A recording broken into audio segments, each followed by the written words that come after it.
About the time of my life when I'm just getting things put back together from being homeless, from being broke, and all that stuff, I meet Ann.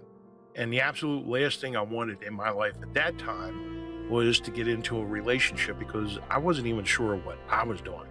But I didn't want a relationship, much less a long distance one.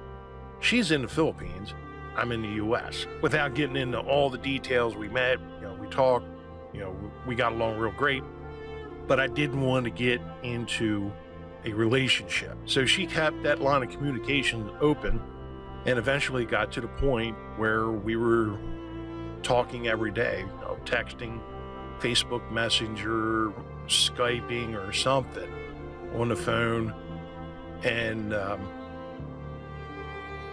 not sure how or when it ever happened, but it got to the point where it was driving me crazy because I couldn't think of anything other than her. Couldn't focus on my work. I couldn't think about business or anything. It was always her in the back of my mind. Skipping forward some, in June 2016, I went there to see her again. And I knew as soon as I see her again, I knew she was the one, whether I wanted to admit it to myself or not, because she believed in me when I was at my worst. So I asked her father to honor their culture and their tradition. I asked her father for permission to marry her. And then he said yes.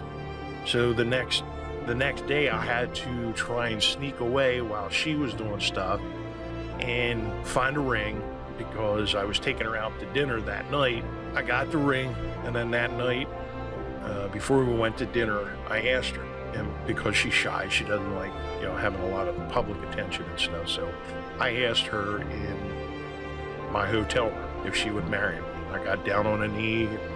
She covered her mouth because she was kind of shocked. She started crying. It was a happy cry. She smiled and she said yes. And because she believed in me when I was at my worst, I believe I'm going to give her all my best. That's why I do what I do.